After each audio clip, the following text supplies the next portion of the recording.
Today, we will take up another exercise for self-mastery based on the Mother's passage on self-observation and self-organization.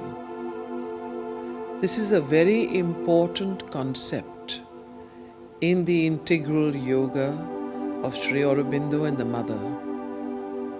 How to organize oneself.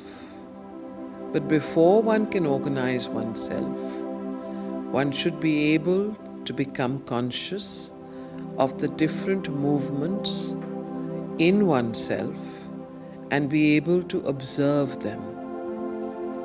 Self-observation and self-organization is a very powerful method of becoming conscious of oneself and then being able to organize one's life, organize the movements of one's being so that one lives in a unified consciousness of harmony and balance.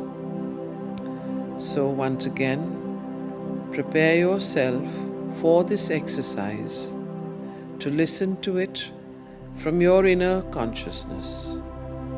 Sit straight in a quiet place. Give yourself some time. Don't get distracted. Remove all outer distractions. Go within, close your eyes, concentrate. Become as peaceful and quiet in your body, in your mind, in your emotions, and listen from your soul.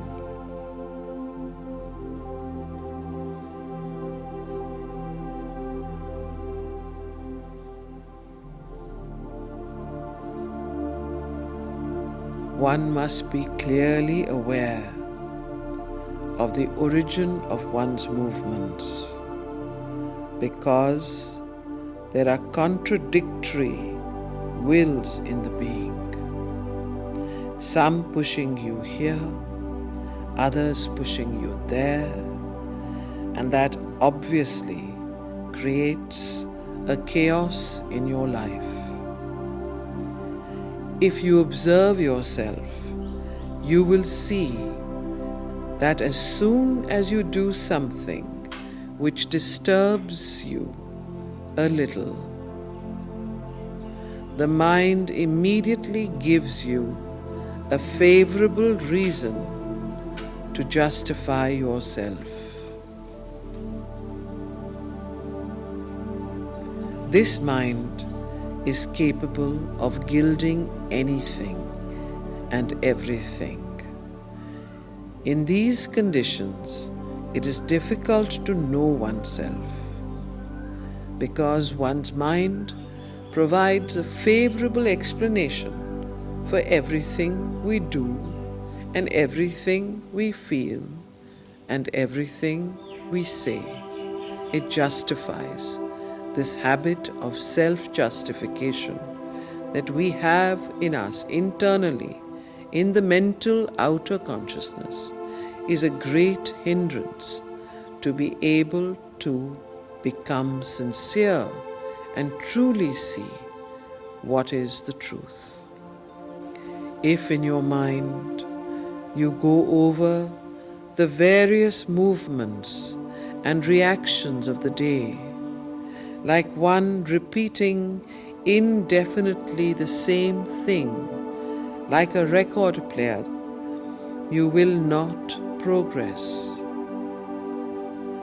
If this reviewing of the day is to make you progress, you must find something within you in whose light you can be yourself, your own best judge. Something which represents for you the best part of yourself, which has some light, some goodwill, and which precisely is in love with progress. So put your day in front of your highest self, that part of you that is not in the habit of self-justification, giving reasons, making excuses for your thoughts, your behavior, your laziness, your disturbances. First put that in front.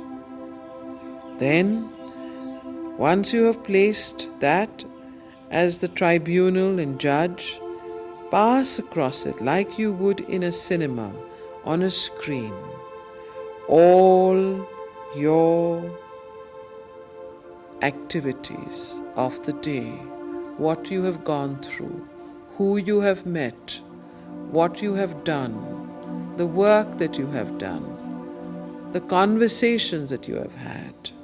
Place that and look at the luminous screen that is before you.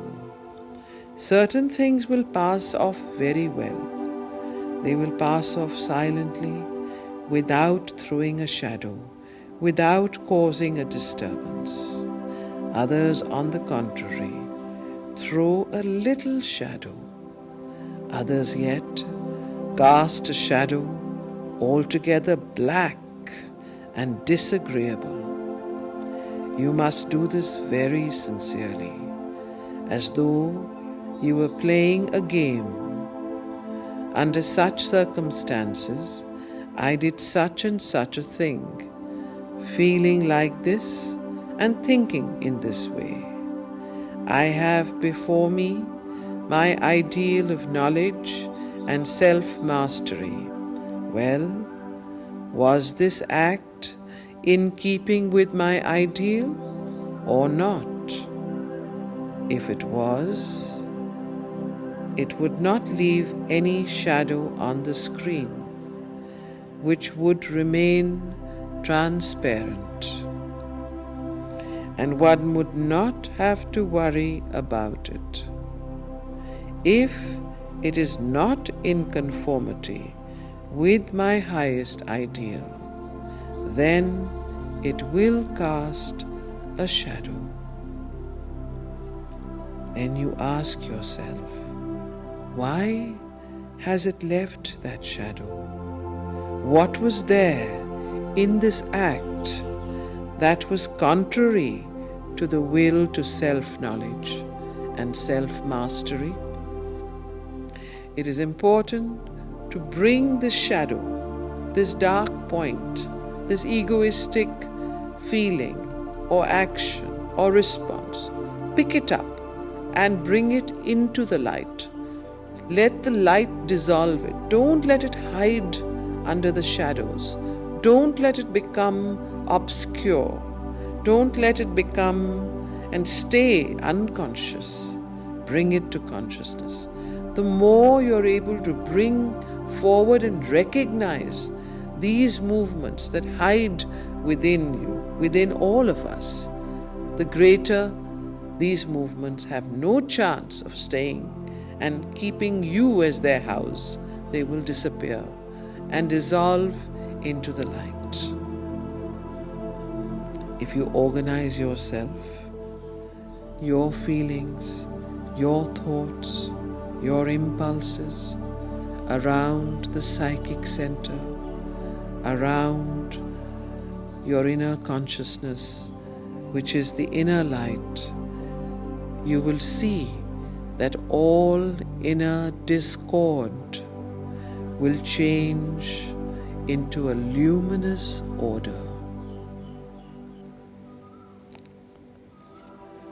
So this exercise of self-observation and self-organization helps us to put things in their place, to reorganize your emotions, your actions, watch them, learn to observe your day. At the end of the day, do this exercise and see how your whole day went through.